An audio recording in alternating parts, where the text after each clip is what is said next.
Taf Yud Dalid Amud Aleph right at the top. So the Mishnah said, we learned in the Mishnah that the kaira has to be roch b'kedei l'kabel riach. It has to be the width in order to be makabel, to be able to hold up a half brick. So we said, therefore, that if you have the kaira, you have the movui, here's the Rishus Harabim, this is Sosim is closed. It has to be able to support a half brick that's 3 by 1, even though the width of this is 1.5. So the kaira is not holding up the area completely. There is a quarter of a tefach that is protruding on each side. So this kaira over here is only a tefach, and the brick, the half brick, the width of it is 1.5 tefachim. So frankly, boy, it should be a width of 1.5. That's the width of the brick, of the half brick. The Gemara answers, came in the rocha v'kabel tefach idachatzi tefach malbin le betina mashum haigisa mashum haigisa. It says if a person was building and wanted to support the half brick with this kaira, if it has a quarter of a tefach on each side, he would then put the tiyat and cement it in. It would not have to completely support the half brick. As long as the tefach of it, if it's only a quarter of a tefach on each side, that he'd be able to cement in and secure it that way. So one could support an ariyah with a kora of a tefach. Therefore, that's enough of a heker that it shows that he could support an ariyah, and therefore it's valid as a kara. So betina mashim haigisa mashim haigisa v'kaima, and it would be able to be, it would be supported. Amar Rav Bar Huna, kaira sham u'tzrich shetei bria k'tabel ariyah. It has to be, the kaira has to be strong enough to support an ariyah. But the supports of it do not have to be.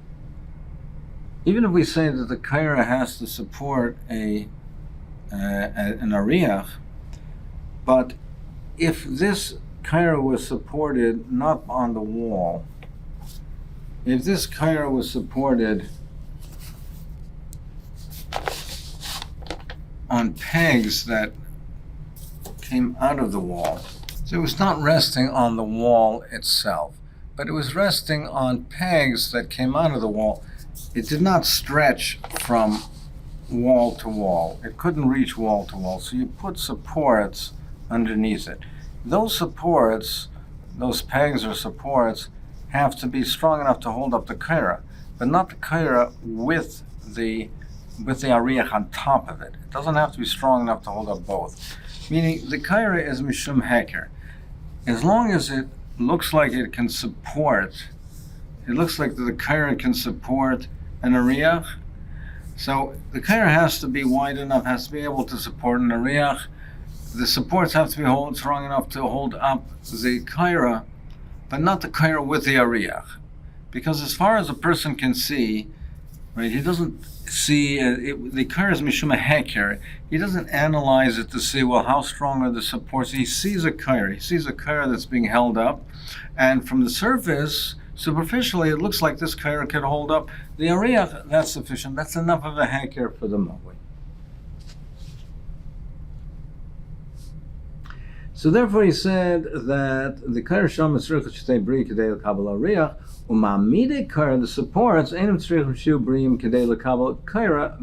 the supports don't have to support both the kaira and the ariyah. It's enough if it supports the kaira. But he argues, he says, no, even the supports have to be strong enough to be able to support both of them. So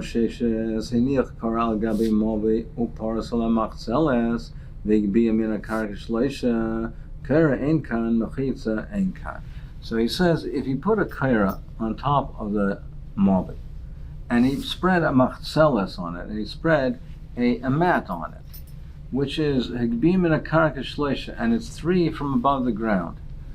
So And he has over here a kaira on the mobi.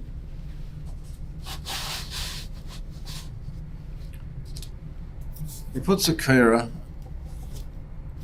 and it's on the mobi. So here he has the mobi. But then what he does, he drapes over it. He drapes over it a mat. And the mat is hanging down. So he drapes it over and it's hanging down. Now, so this mat is covering the kaira, so you don't see the kaira. So now, if he does that, and in v'mina karka shloisha, now if this mat is more than 3 off the ground, so it's covering the kaira, and there's a space underneath it, so now if it's more than 3 off the ground, this can't serve as a mechitza because it's wide open on the bottom and the animals can rush through. Now, it can't serve as a kaira because it's covering, the kaira has been covered. So he said, therefore, kaira ein kan, mechitza ein kan. Kaira ein kan, daha mechitza. The kaira has been covered by the mat, so you don't see the kaira, it can't be a hekem. Mechitza ein kan, daha v'le mechitza shegadim baikim bai.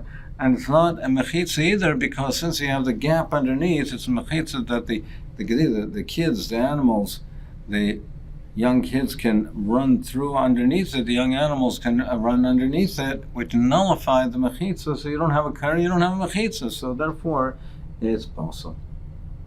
Tanarbana kaira hayetz mekaisel zevein nege mekaisel ze v'chein shtei kairas achas yetz mekaisel ze v'achas yetz mekaisel zevein nege zubazeh zubazu. So if you have, in a case where you have a kaira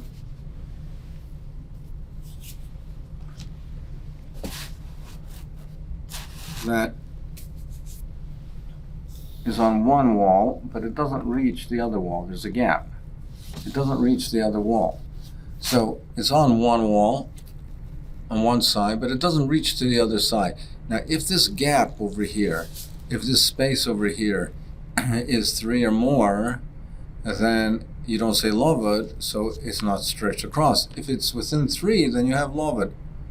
Now, similarly, if you have 2 kairas, they don't touch each other, so there's a gap in between them. So if you have a scenario like this, so can we view this as being extended and touching or not? So therefore we say, if there's less than 3, if this gap is less than 3, you don't have to bring another kaira because say lovad and we view it as being connected. Shloisha tzarach lavi kaira acheres, but if it's 3 or more, you don't say lovad, so you have to bring another kaira to join the 2, because you don't have a kaira. Rav Shimon Gamliel, now Rav Shimon Gamliel, we know his sheet that the lovad is 4 tvachim, not 3 tvachim. Aimer pachs midalet ein tzarach lavi kaira acheres, arba tzarach lavi kaira acheres. So it's the same principle, except that he holds that lovad is 4, not 3. V'chein bein karas hamasimis, loy bezu kedei lekabel ariach, v'loy bezu kedei lekabel ariach. And then if you have similar case, if you have 2 kairas, which neither one of them are wide enough to be mekabel narviach. So let's say you have 2 kairas, and the width, neither one is wide enough. Let's say that neither one of these are a tefach. But neither one of them are a tefach. So you don't have, each one on its own cannot be a valid kaira. It can only be valid if when you combine the 2, then it has a tefach.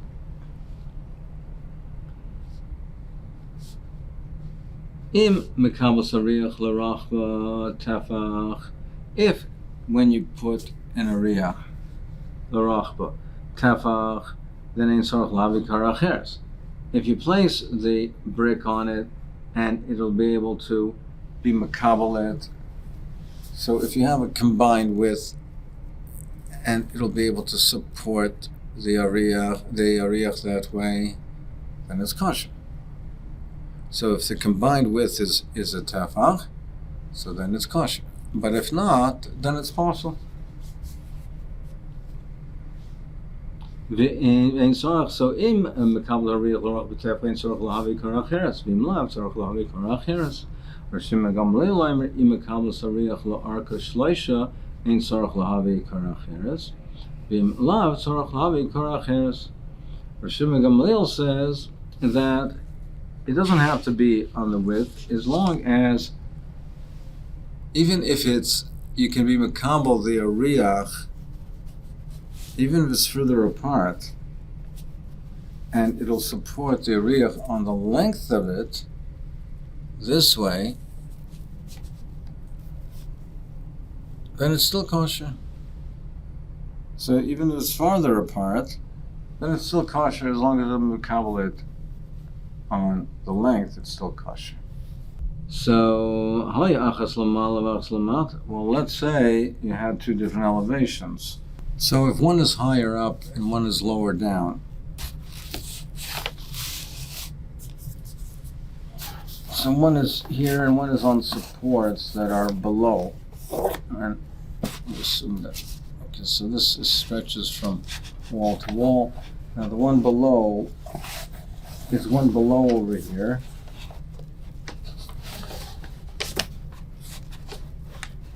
Neither one of these are a tefach. So the question is that, can we combine the two? One is higher and one is lower. Can we combine these two? So if we say that haya achas lamala v'achas lamata, if one was higher up and one was lower down, Rabbi Yossi v'Rav Yehuda roinas al yena kilo lamata v'esatachnani kilamata. You view them as if they would be on the same level, if they would be parallel, and l'vachli tel yena lamala mechafam v'tachnani lamata mesar. So now, if you view them as they're parallel, that they come up and down to each other, meet each other, if they have a tefach, it's kosher. However, it can't be that he says, the top one can't be higher than 20 amas, because then there's no heker. And the bottom one can't be lower than 10. Because then if it's below 10, there's no heker. So it's only kosher. We say Ryan, and we view them as they meet each other, they're on the same plane. If it's a tefach, it's kosher. But the top one can't be above 20, and the lower one below 10, then there's no heker, and you can't say Ryan.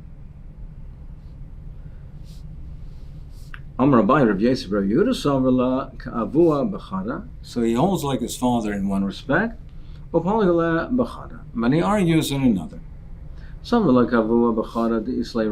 He holds like his father that we say Ryan, that even if they're not on the same plane, we view them as that they meet each other. So he holds that we say Ryan. Rav Yehuda says even above 20 is kosher. So according to Rav Yehuda, that wouldn't be a problem if the top one is above 20. But his son holds that Rav Yehuda says, no, it has to be within 20. If it's above 20, there's no heker and it's possible. Rav Yehuda says it doesn't have to be strong enough to hold a riach. As long as it has the width, it has a tefach, even if it's physically not strong enough, it's still kosher. He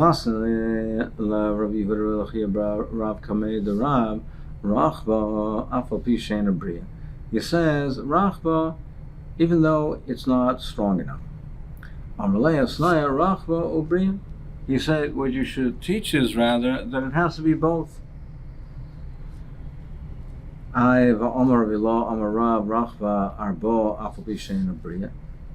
said that it does not have to be if it's 4 wide, so it does not have to be strong. Now you taught that in the name of Rav that Lamaisa he holds that it has to be strong, not only have the width, it has to have the strength, it has to be holding it up. He said clearly, even if it's not strong enough. He says, shiny. If it has a width of 4, it's different.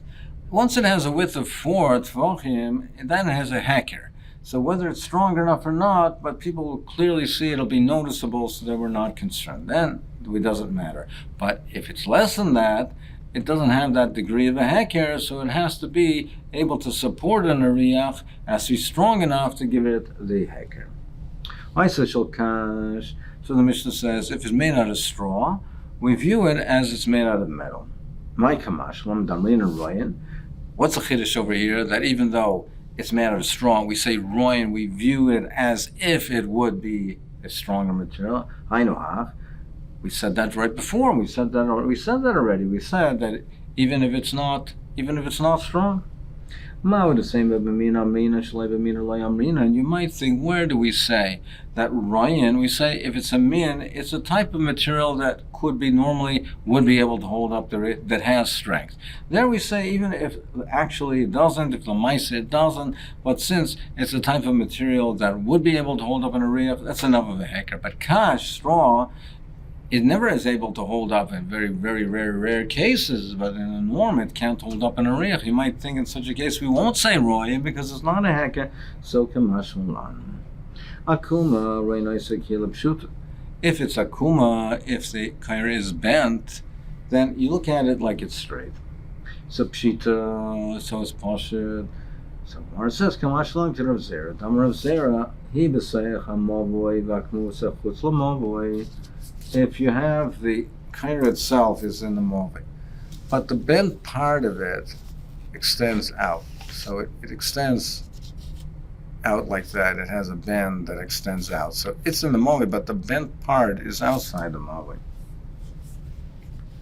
Or he b'sayach esrim v'akmutz l'malam esrim, or if the kaira itself is within 20, but it now bends up. And the bent part of it goes up and down, so there is that peak of it that is above 20. Or if it's above, or you say if the kaira is above 10 from the ground, but it dips down, so it's 10 and it dips down, and there's the bend part is below 10. Roim kol she'ilu yenot lakim u'sevein bein zelazeh shloishein tzorach lahavi karacheres. V'imlav tzorach lahavi karacheres. So you say, you look at it like, well, it goes up and down. If you would cut off that portion that rises above, cut it off, and if between the two parts, once you remove that, then you don't have a gap. Once you cut up the part that peaks up, you don't have a gap of 3 or more, then you'd say love and it's kosher. But if you have a gap, a large gap, you won't say the same thing where it's low down.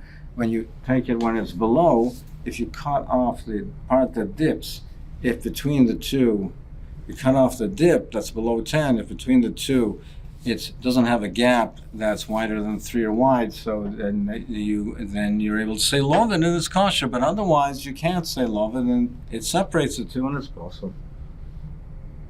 Anami pshita. So that's also pshita because you disregard it and it's the halach of love.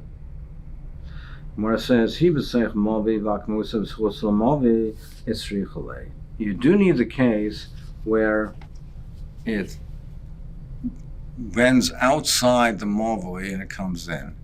That you do need, that's a chiddush over there. When it's bent out and it comes in, then you do need, that is a chiddush. Why is that? Because you might say that over there, it's the Mawad the same. You might say that Saif kol Saif, the kaira bends out.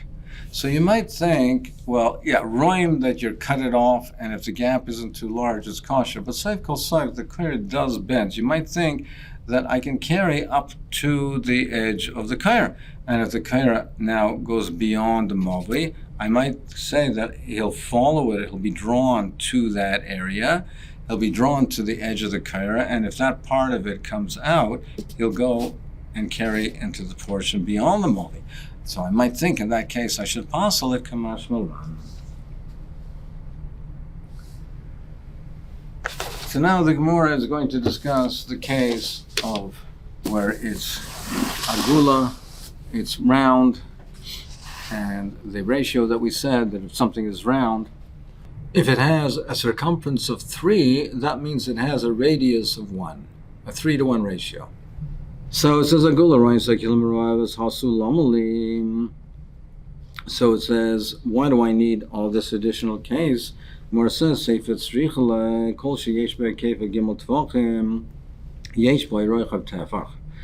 we say that the sefer that it says, why do we need all these royans?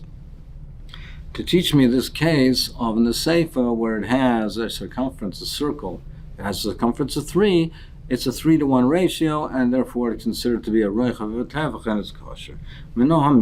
How do we know this? Amar of Yechon, Amar Kro.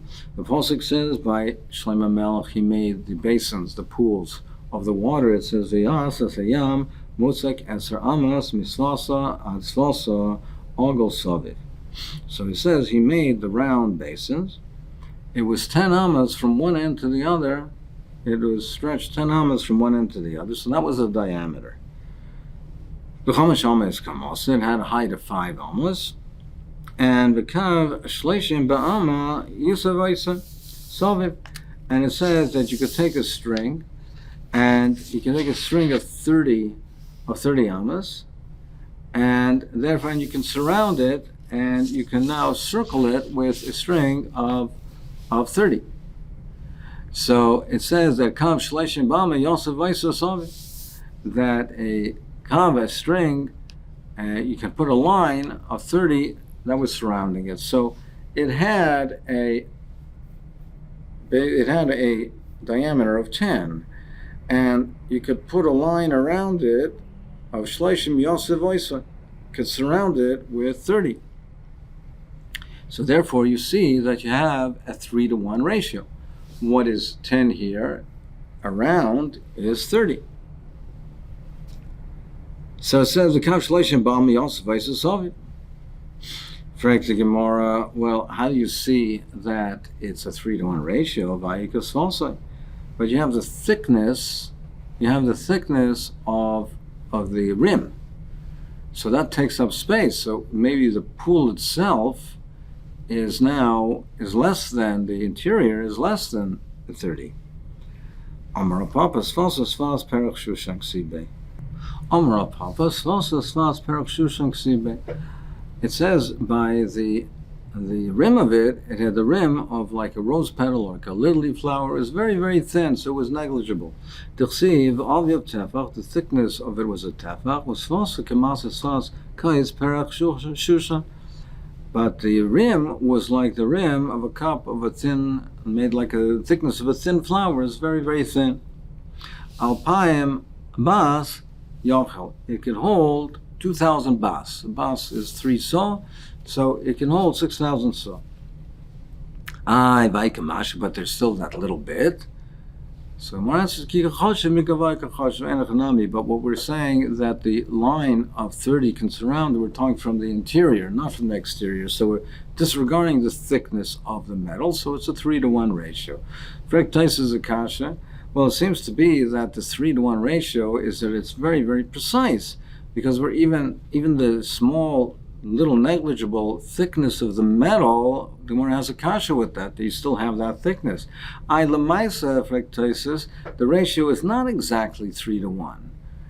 It's not exactly 3-to-1. It's 3.17.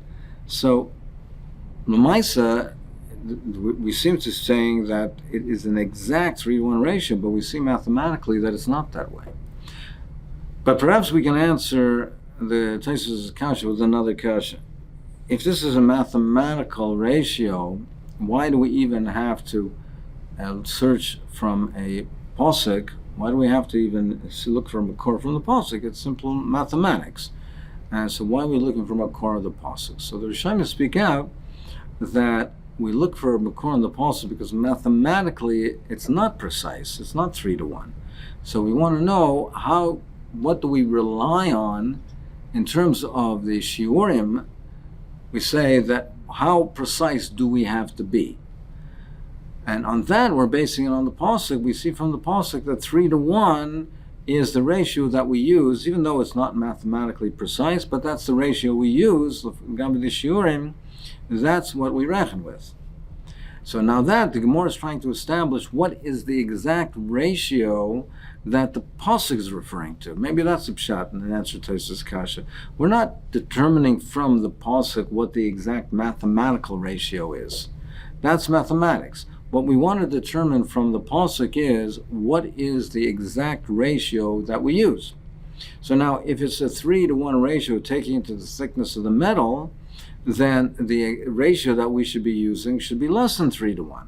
And on that, the Gemara answers it's a 3-to-1 ratio because we measure from the interior. So the ratio that we should use, the number that we should use is 3-to-1. Mathematically, it's 3.17, and it's an irrational number. It continues, but the number that we use halachically is 3-to-1.